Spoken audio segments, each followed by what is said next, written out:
All right, well, good afternoon, everyone. We are so honored that you are joining us. I, for one, am super excited for today's Cando links to learning. It is all about entrepreneurs. And so we're going to hear for sure from two businesses and what their entrepreneurial journey has been, especially in the last year, especially having to pivot with, this COVID-19. And so they're going to bring to us their journey, their stories, their tips, their strategies, and whatever else, whatever kind of inspiration that they have, they're going to bring it today. So super, super excited for all of you to join us. Before we get started, I always want to take a moment, press pause, and acknowledge the gifts from Creator. As that sun rose in the east, it was a promise of another day, a promise that we do not walk alone on our path and on our journey. Creator is with us in all of our relations. So we think of the animals, the lands, the water, the plants, our friends, our family, all of these gifts that the Creator has given to us. So just taking a moment to acknowledge all the goodness that's in your life and all the goodness that Creator is. You do not walk alone. So welcome, welcome. So we have with us today, for sure, two entrepreneurs. One is a couple, one is a family, and one is a Cree, an Indigenous woman. And I hope I said that right. So they are we have a set of questions that we're going to ask them, and they're going to share their stories. They're going to share whatever's in their hearts. So I'm going to go today we're going to start with Ashley Lamothe, as she's joining us from Peterborough, Ontario. So she has the business Creative Cree. I'm super excited, super stoked to hear what she has to share about her business. So our first question, Ashley, is just to introduce who you are. What is your business? And where are you from? I kind of gave that piece away a little bit, but that's the first set of questions for you. Awesome, Ani. My English name is Ashley Lamothe.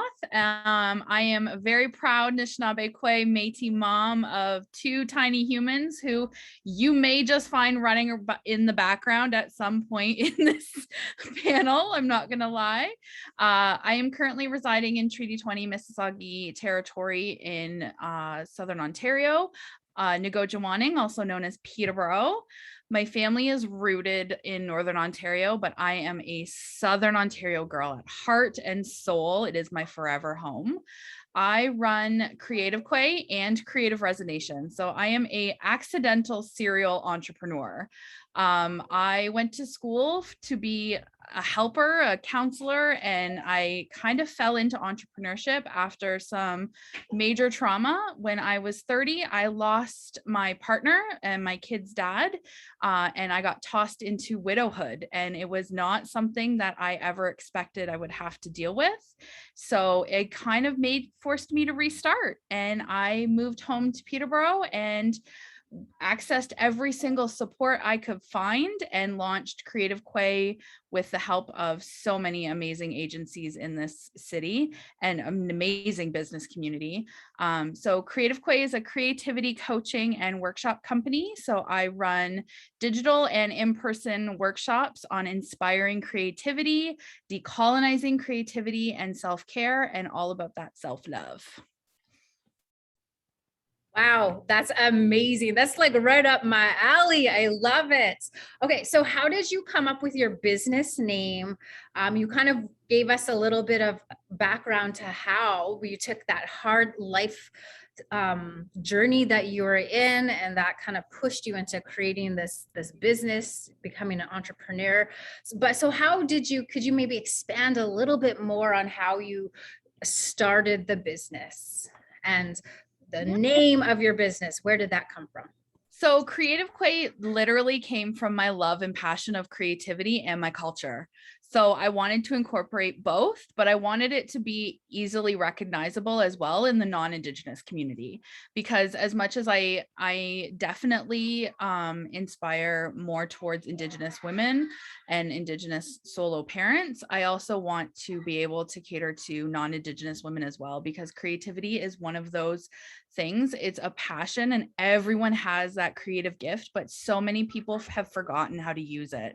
We get so caught up in the day-to-day, in the mundane, and we lose our passions and we lose our child joy. So that's my biggest goal. And that's how I really kind of started the business, was what am I passionate about? And I got asked that by an employment counselor when she asked, she's like, do you really want to go back to 9 to 5, or do you want to try something different? I said, I want to be happy in what I do and be passionate, so that even on the darkest of days where I'm feeling completely unmotivated, I look at, my business or whatever I'm doing, and it inspires me to keep going. Especially raising 2 boys by myself. Some days I'm like, my bed is the best place in the world, but hey, wait, I have a laptop. I can always work from there too. Amazing. And you're raising 2 boys? Like go you. I love that. All right. So when you first started your business, I always think, when we start anything new, it's always humble beginnings. So when you first started your business to where you are now, how long did it take for you to get to where you are? So I began Creative Quay in 2016.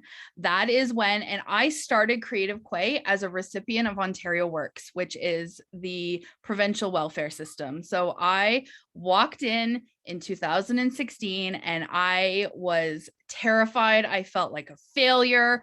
I was just coming out of some major grief and major trauma, upheaval, all of these things. And I walked into the social assistants and I said, I need help. Like I need something.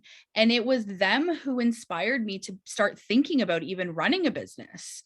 And that is really where it started, is just them asking the question, like, what do you want to do? Like, what do you feel passionate about? What do you feel connected to?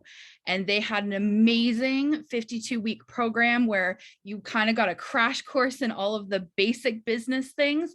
They helped with all of the startup costs, and that is really where it started. And now I built myself a business out of Ontario Works, and it's self-sustainable.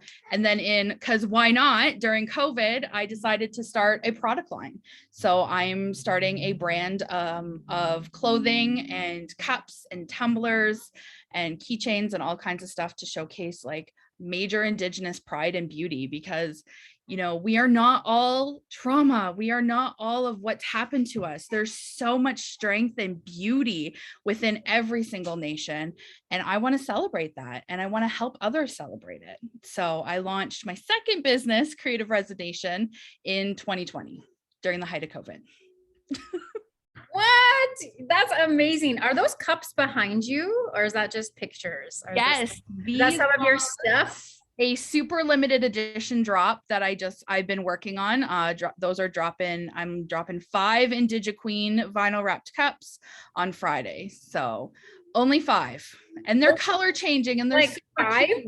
That's like it. That's it. That's it. Okay. Is there a time?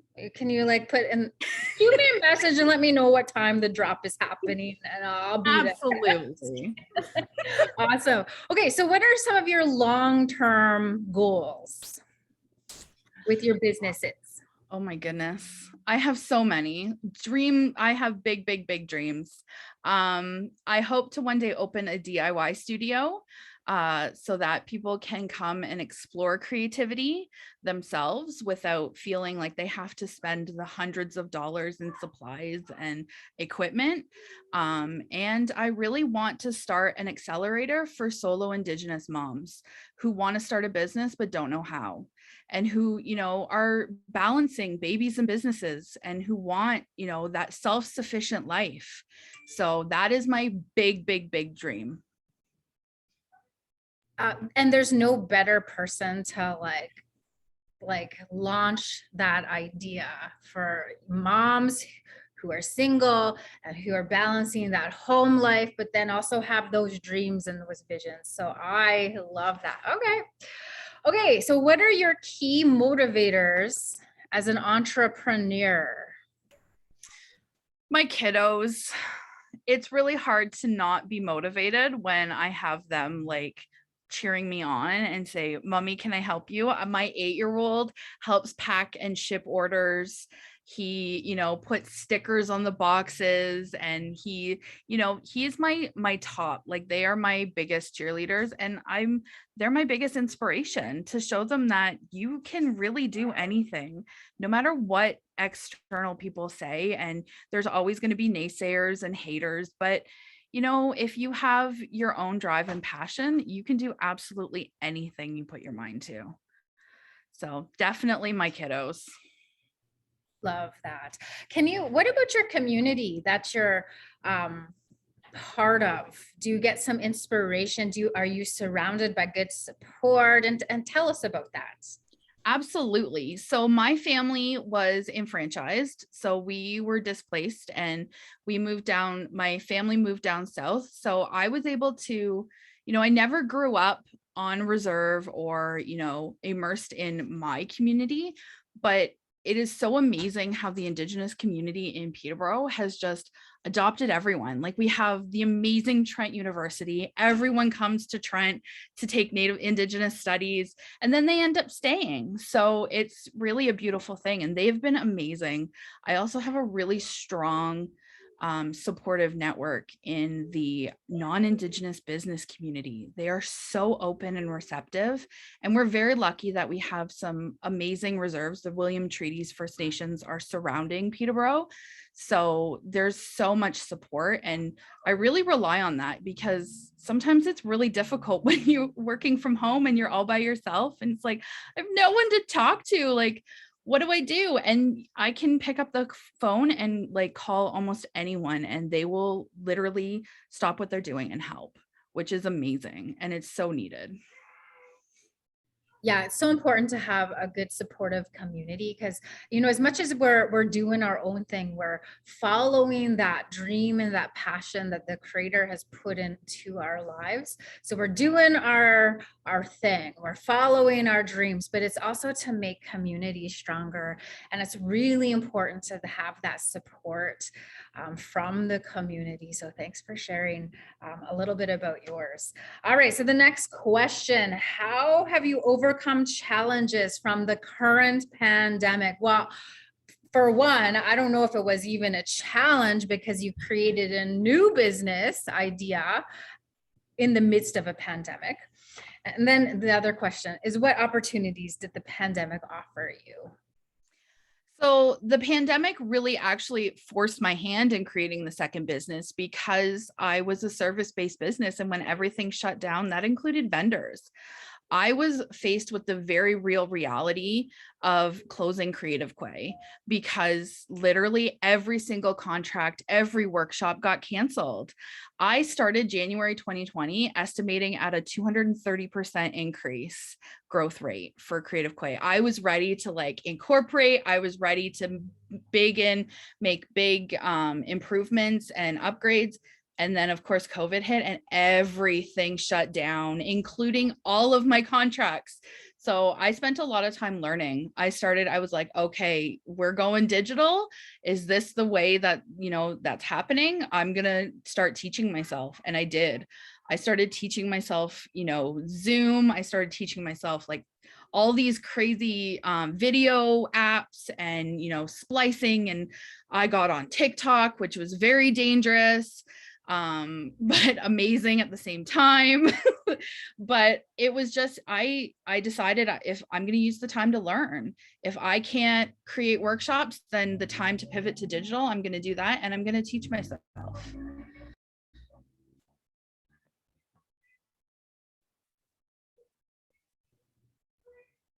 All right, thanks for that.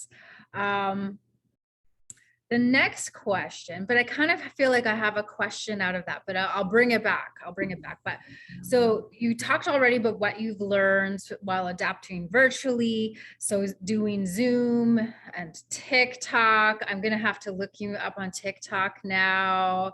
That's my thing I do at night is I lay in bed and just scroll all those TikTok videos. So I look forward to watching you tonight. What was the one big takeaway? If you're going to have one big takeaway from 2020/2021, what's one big takeaway? Embrace the authentic chaos that is your life. I started off being so scared of having my kids in Zoom backgrounds, of having like my space, my living space. Like my studio right now is a corner of my living room. I do everything from a tiny little corner of my living room. And I was so afraid to be authentic in that. Like I felt like I had to be professional in the digital world and, don't let your kids go running in. And then I had my first experience of my 6-year-old running through, the background with underwear on his head. And I was like, well, there goes that. Like, that's done. And so I just started being authentic and fully myself and, providing disclosures like, by the way, I have 2 kids by myself. So there may be situations where there could be, an epic battle happening behind me and I won't know it until it happens. So embrace who you are 100%.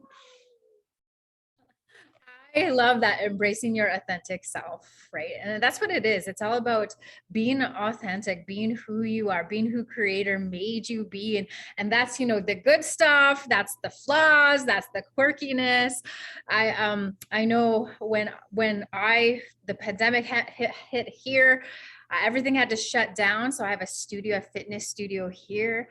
I remember I've never done Zoom. I've never done really technology in my life. And it was like scary, but once you push through that, there's so much more potential and possibilities. And it sounds like you've learned so much. You've taught yourself so much about the technicalities and doing things virtually. So big lessons, big ups for you on that.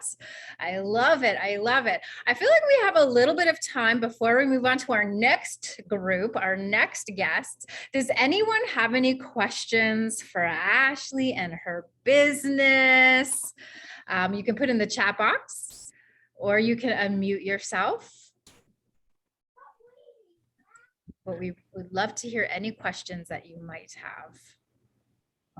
So I have a quick question. Yes. Ashley, is your service able to be utilized across national? So I mean, over here on the West Coast, would we be able to offer a service with you to some of the people that we have in our network that maybe our services would benefit? Absolutely. And that is the gift that COVID gave me, to be honest, was the ability. I started Creative Quay doing in person. So I was limited to like my little, how far I could drive. So, and sometimes it's like Ottawa is a 4-hour drive from where I am. And I would make that trip if it meant a workshop. Now I can do global workshops. I've pivoted to pretty much 98% digital. I'm slowly doing in person locally, but I have kits for my creative workshops. So it really gave me the gift of going nationally. So absolutely. And I love collaborations. That is literally my heart and soul. So absolutely. That was a great question. All right, Ashley, do you want to just drop your handles, your social handles in our chat box so we can find you, see what awesomeness you're doing behind the scenes as well. So yeah, put your handles in the chat box. And then if anyone has any more questions like for Ashley, and they come up later, put them in the chat box and we'll make sure we get to them because we have plenty of time. Thank you so much, Ashley. You're just such an inspiration. Here's a question. What is one key piece of advice for those that aspire to be an entrepreneur? Oh, That's a really good one. I get asked that actually a lot. Biggest piece of advice would be, don't listen to your inner critic and do it. Just do it. Just try it. If it's, starting as a side hustle, if it's, making one product and just, pushing that on your own social medias, like, don't let, like, I'm only 5 years into running this business and I'm already so much further than I was in year one, right? Like when I started Creative Quay, I had no idea what the heck I'm doing. And to be honest, some days I still don't. Like I get a cash flow forecast and I'm like, what does this mean? I don't know. Like, so it's, be open and honest with yourself. And if you really love and are passionate about it, then you will make it work. And do not listen to your inner critic. They want you to fail. That inner voice doesn't want you to succeed. So don't listen to them. Yes. So that's how I knew. It's funny, Danielle. I have big plans for expansion. So my expanding is going to be happening in the next 3 years. I have some big things in the works that I'm not allowed to share yet, but they will be, sneak peeking will happen through my social medias. But I officially have a bookkeeper as of 2019. And that was like, I did a whole dance when the first time I was able to like hire out. I've never been good at numbers. I look at things and I'm like, I don't know what this means. So I was really lucky that I had a lot of support in, friends who are business owners. And I would just ask them like, okay, I need a business plan. What does that mean? Like, I don't know. And, I started looking, I was like, if this doesn't fit me, then why am I forcing it? And I started doing my own. So I created my own designed business plan, fostered in the 7 grandfather teachings and the medicine wheel, because I didn't agree with how these colonized documents were. Oh my. Oh, I don't want. Oh, okay. See, case in point, authenticity. Want it? Here it is. Play-Doh coming out the nose. Sure, why not? That's beautiful. Yeah. We love to see the kids. I love it all. So I have one more question for you. Because you're a mother of 2 boys.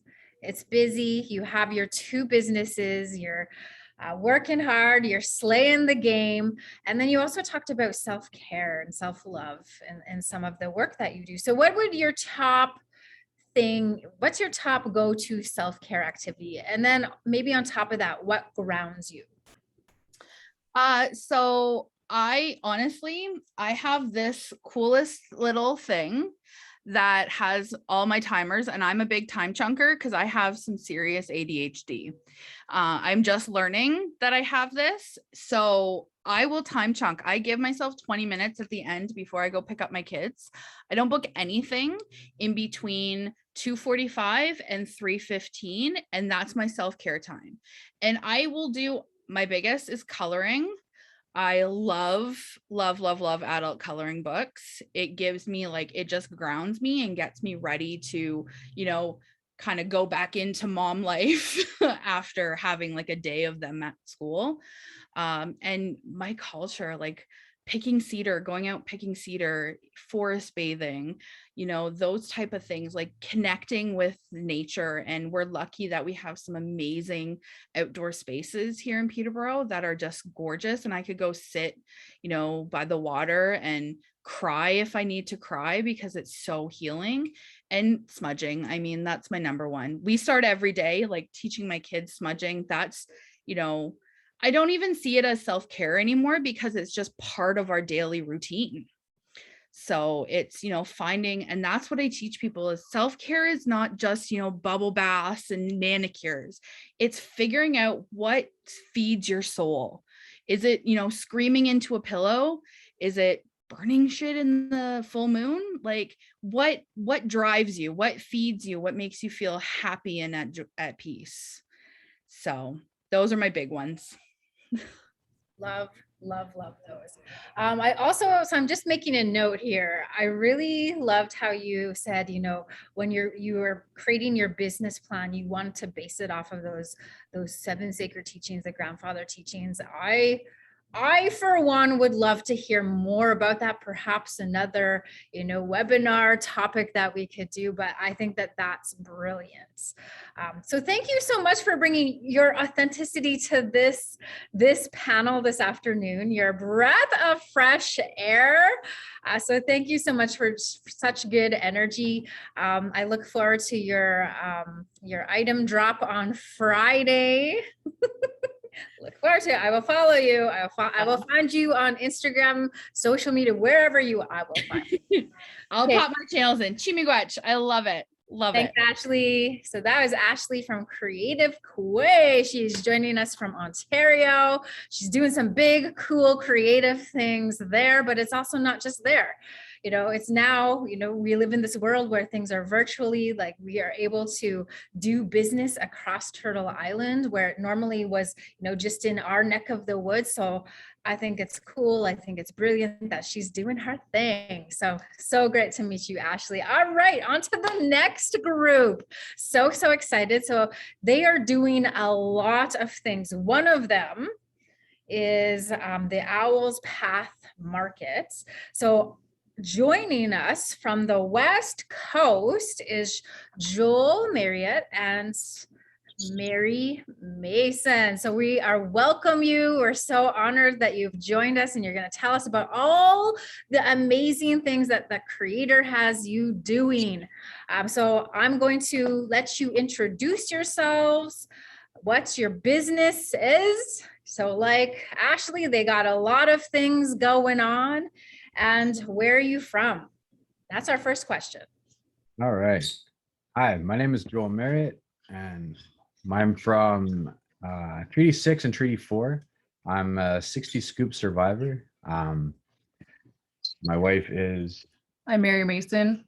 I am Canadian born out of Richmond, BC. I have Indigenous roots from the Marshall Islands in the South Pacific, and we're the co-owners of the Owl's Path. And we're an e-commerce based business based out of the New Channel Territory on Vancouver Island. We work from home. Currently, we're also homeschooling our 3 kids, and it is quite busy, but it's fun. Yeah. So I guess we can start off with, with our businesses. We ended up evolving over the last little while during COVID times. Not sure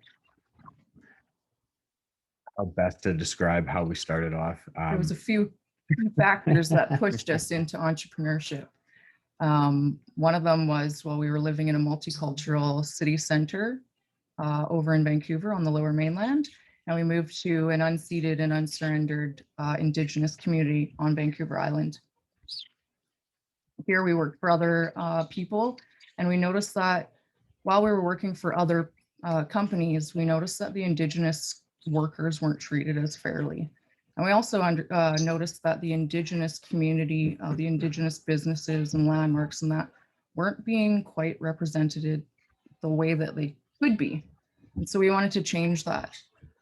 So as we started off, we started looking around for the area, talking to the different community people that were here. So we noticed that the urban Indigenous community was not really focused on as much as, say, the nations around us.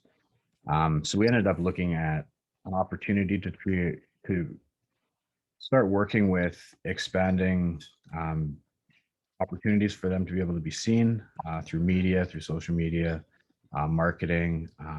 We ended up working with some different organizations locally that helped guide us into where we are now. And that was when the Owl's Path was started. So I'll take you to the very beginning of when that started. It was a spiritual moment. We had a super moon a couple years ago that when we were driving, we ended up finding an owl, a barred owl on the highway, injured, and we ended up taking it with us to talk to an elder and find out what the symbolism was. that kind of happened at the one time with their teachings. It helped us guide our next steps for looking into tourism and then trying to figure that out from there. So we have our tourism business was, sorry, I'm like losing stuff because I've got too much stuff going on here. Would it help? Sure, go ahead. Okay. So the owl that he's speaking about, it was a full moon. We were taking our kids into town to go look at the moon. We're driving, we see the owl, well, the bird in the middle of the road. So Joel gets out, picks it up, bring it home. We call our elders. We're like, what do we do? What do we do? And they're like, don't worry. And from my growing up, I grew up with an Indigenous family, and their teachings were that owls were a representation of death. And so we were kind of nervous, but we talked to our elders, and they're like, don't worry. An owl doesn't represent death. It may represent the end of something and the beginning of something new. And it also represents knowledge. So take it in that context. And so they taught us, instead of to just take the owl and bury it in the forest, they taught us how to preserve the owl's feathers, preserve the owl's talons and the wings. So we have full wings. And so we've carried that over. And then we had another experience. It was 2 days before Christmas. And we were driving with our kids. My sister was visiting. She was driving the car because I was sitting in the back seat with the kids. And it was foggy, and we were driving down the road, and some guy was pushing something off the road again. And we're like, what the heck is that?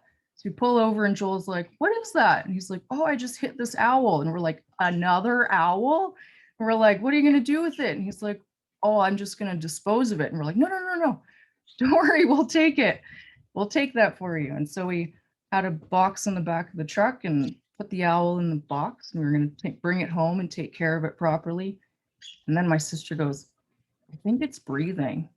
And all of a sudden it starts flapping in the box, and we're like, oh my gosh. And we panic, we rush home.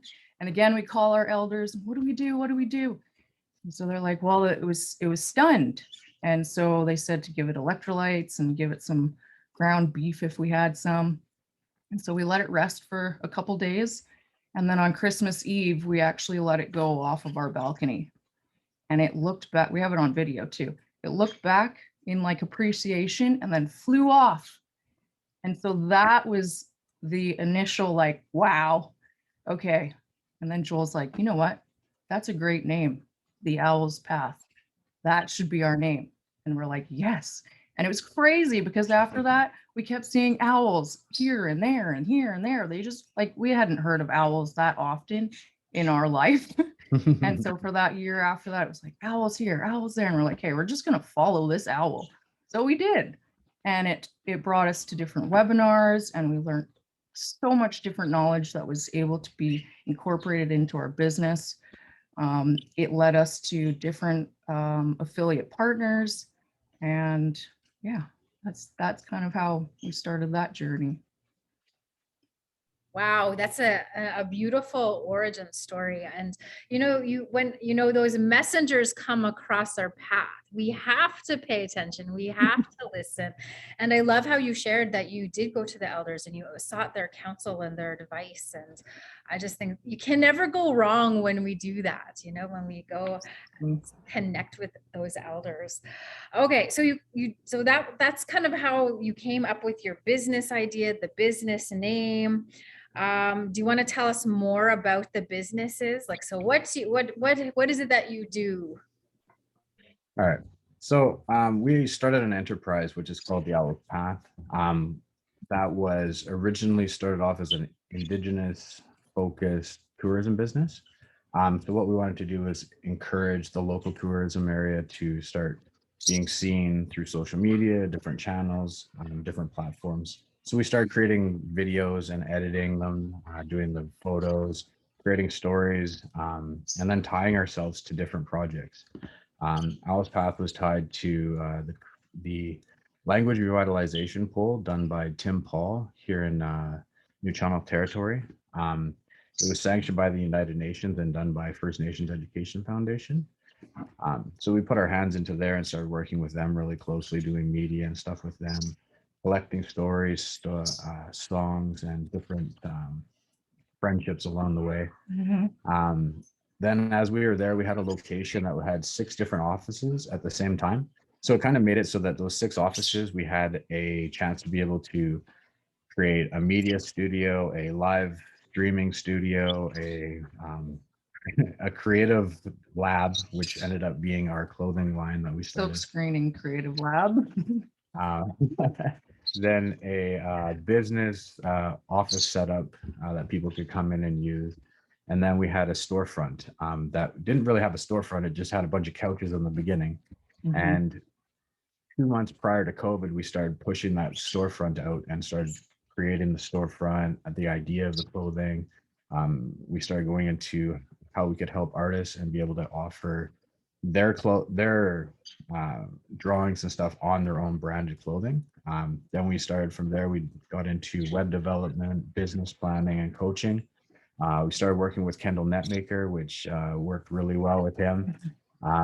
He is now one of our business mentors, as well as one of our partners to help other entrepreneurs join the new race that's going on here. And so along those lines, we ended up with the Owl's Path Tourism, the Owl's Path Market, which was amazing. But we launched 2 days before COVID with the Owl's Path Market and our Owl's Path Tourism at the same time. So tourism is now been nixed for a little while because of COVID. So we focused mainly on the marketplace, which we did really well with. We're enjoying the time of being able to take it back to the house now. So we've moved our manufacturing site back to home because we do have the kids home a lot right now. So pivoting always. So so our path right now is kind of evolving all the time, and it's amazing to be able to see that there's a lot of people out there that are going through the same stuff, but they're also there learning the same stuff that we are. So the network that you're creating by what we're doing every day is what we're trying to create for the future, for the next generation. If we had a chance to be able to see where we were going to be in 3 years ago, I probably would not have known where I was going to be. I maybe not have kept going, because we would not have had the certainty or the uncertainty of what's going on in the world right now. So, but the pivot made it so much easier and give us the opportunity to be able to keep moving forward. Wow, amazing. All right. So when you first started, because when you were telling that story, I feel like I heard that you saw this need, you saw this void that wasn't there for, other Indigenous artisans or entrepreneurs. So you were kind of really stepping into this need that you saw. So from that point to where you are now, tell me about that journey. How long did that take for you to start from that one thought and to where you are today? In about 4.5 years. About, yeah. 4.5 years from the very, very beginning. We started with a little not so great camera, and we were like, we're going to go out there and we're going to take pictures. We're going to make different advertisements, and we're going to showcase our town and all the different businesses and places that aren't being showcased. And then we had, so like I said, funny little camera, and then a not so great laptop, which actually ended up breaking because one of the kids knocked it off the couch. And then we're like, because we had a contest going on to drive tourism, and we're like, what are we gonna do? So then we Joel MacGyvered. We had a computer brain with a separate monitor and a separate keyboard, and we're like, we got to get this going. But we did it, and then the struggle was real. All struggles, they really push you into the direction that you need to go into. How am I going to do this? How do we problem solve here? And from where we were then, we were like, okay, well, we got to talk to, now we have an idea. So then we started putting our idea on paper, writing out our business plan. we spoke to the local New Channel Economic Development Corporation. They're an Indigenous funding corporation. So we spoke with them and they're like, yeah, just get your business plan going. And so we applied with them, and that's how we initially started our business. We utilized those funds to get better equipment. We got a really great camera that had a really awesome 4K video. And then we started really hitting the ground running. We started getting out there. We started to talk to different affiliate partners in tourism. Then we actually just had them send us different media that they had, and we created videos for them that they could utilize for their advertisements. And yeah, that's how we just kind of kept building from there. But then as COVID kind of shut the door there for a little while, we were like, okay, so we just had our soft opening. 2 days later, we got closed down. We're like, all right, what do we do? Okay, well, we're pretty tech savvy. So Joel started putting together the website, and then we pivoted to online. And so that was really huge and helpful to help not only just get us visible like digitally, but also for the artists and for all of our affiliate partners who were helping to market. Mhm. And then after that, that pivoting, we really looked at like what was going to get us going forward. We had the store there, and we also realized like there's COVID and all these uncertainties. And so we switched to homeschooling. And then having our kids at home, it kind of made it a little bit more difficult to be at the store and at home, and with health issues and stuff like that. It was just more better for our family to be back at home. And so we pivoted back. But in doing so, it's given us a lot more freedom to work with our kids and work through Zoom and have different webinars that we're attending, and to be able to work from wherever really that our computers are. And so with that, we've just been soaking up as much knowledge as possible. Mhm. Any webinars or anything like that. As we were in tourism and with Indigenous tourism kind of being put on hold, we pivoted back into our other sector, which was kind of separate because we wanted to keep them separate, and that is cannabis tourism. So that's kind of where we've pivoted our focus as of today, or not today, but a few months back. And so in that area, it kind of opens up a whole new bracket for everybody. So in that area with cannabis tourism, as well as cannabis, it is a new wave and a new way of looking at things. I look at it as an opportunity for Indigenous people to have self-sufficiency, the creation of jobs, and the freedom to be able to tell what it is that they want for their nation. 2 years ago, we looked at how we could help people in a larger scale. And I think that this is probably going to be one of the ones that focuses that for us. And so I'm excited to see where we're going to go with it. And I think that we've been reaching out with ICE Network.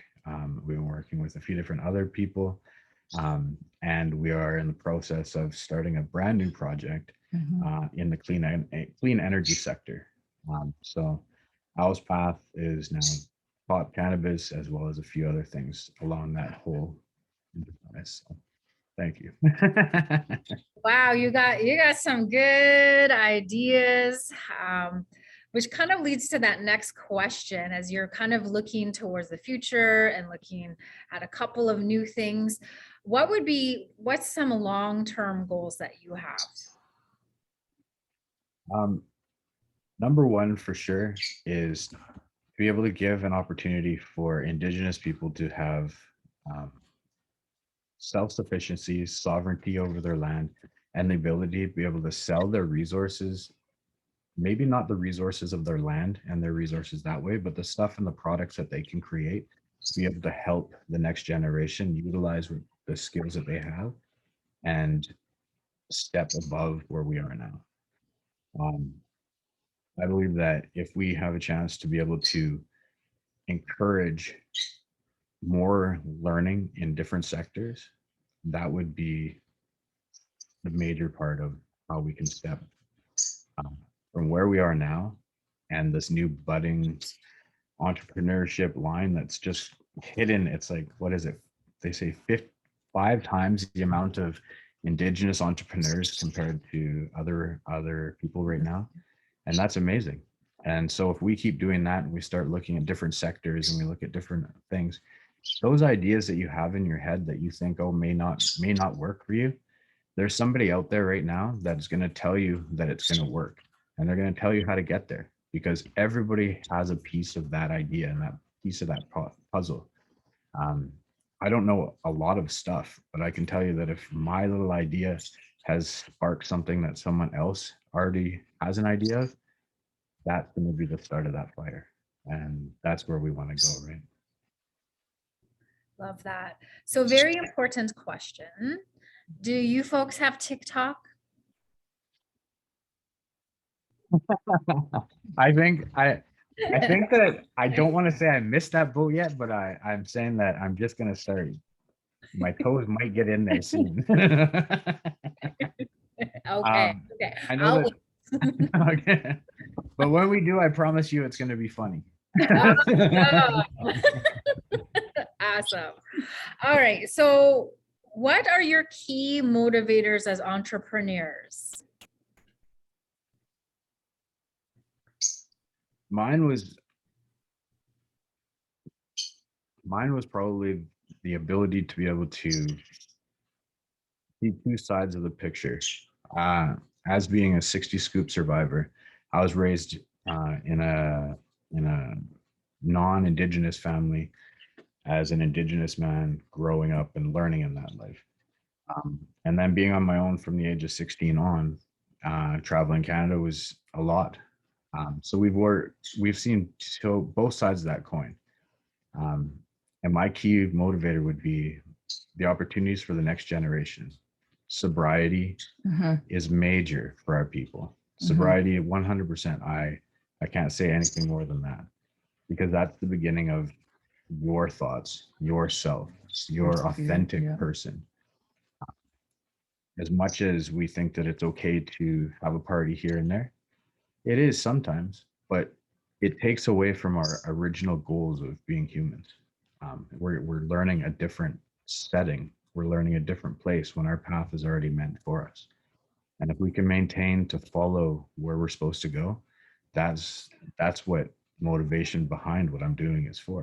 Because I went through a lot to get to where I am, and not everybody has to go through that. You know, there's people that are out there that are here to help support people, and that's kind of why that's a big thing for me, is that being there for people when they have something that they have an idea for, be there to help them guide that, help them build that. You know, that's a big thing. Anything to add on, Mary? Definitely echoing with creating opportunity for the next generation. Having our kids here, moving from, like we said, a multicultural city center to a smaller community, and really noticing like the difference in the way that people can be treated sometimes. We'd really like to drive, like, you know, diversity, like have diversity, inclusion, and to create opportunities for that diverse peoples, because we are all people and everybody should have an opportunity. I agree. That's beautiful. You know, we've all been given gifts and dreams, and we all should have the same opportunity to be able to bring those gifts and ideas to the world, to the circle that's around us. So that's what you folks are doing, creating opportunity for other people as well. All right. So how has we just have a couple moments. How has your organization or your business overcome the challenges during the current pandemic, which you kind of touched on already? And what opportunities did the pandemic offer to your business, which you kind of touched on already as well, but if you wanted to expand that school of thought. I think that COVID helped by giving us a chance to be able to take some time and refocus on what it is that we actually wanted. A a lot of times when you're working with individuals as entrepreneurs, you're taking in a lot of people's either ideas. It's like a melting pot of ideas when you're first starting, and you have to decide what's yours and what's not. At that point in time, just sit down and take a minute to actually think about where your future is going, because that right there, it'll just all of a sudden, it'll just bang, and there it is. And that will be that start of your life. And that moment right there will be the moment that you just and blow that into an actual flame.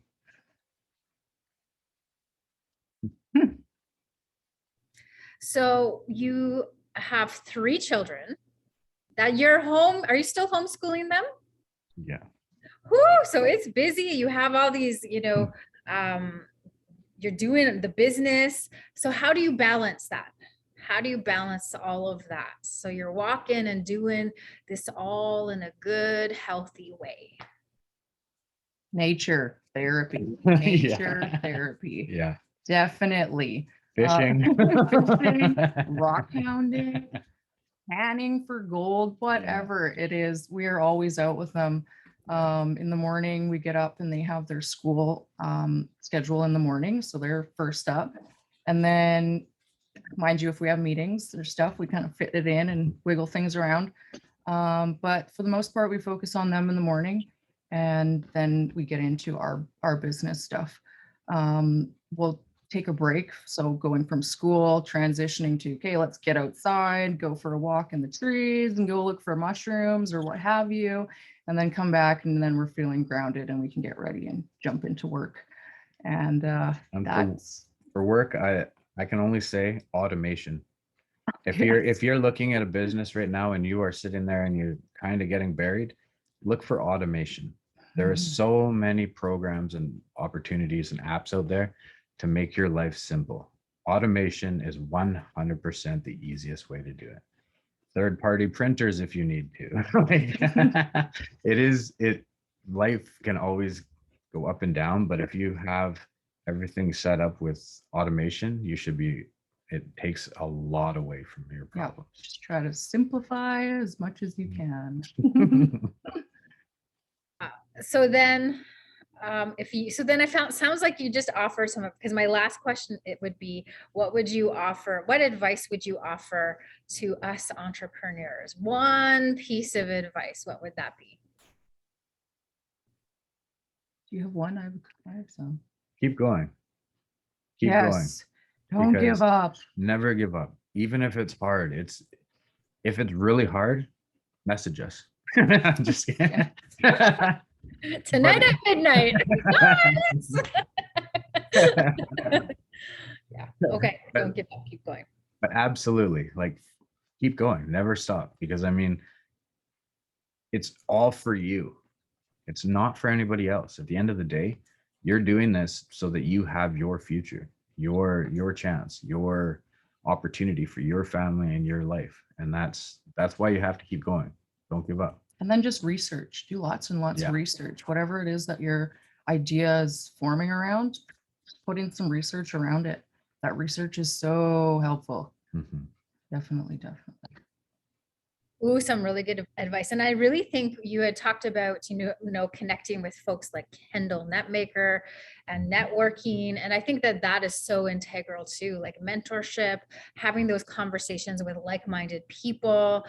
That was a good reminder. We need to keep that connection. We need to share those stories and really learn and build off one another. All right, so we got Jake. He has a question for all. If you were to connect with a remote fly-in communities, what would be your first steps to overcoming obstacles when your initial business plans halt due to travel protocols restricting you from attending local potential partnership meetings, which would be vital in showcasing and additionally providing free training sessions with community members? And I'm going to pass that off to you, Ashley, and then we'll pass it off to Joel and Mary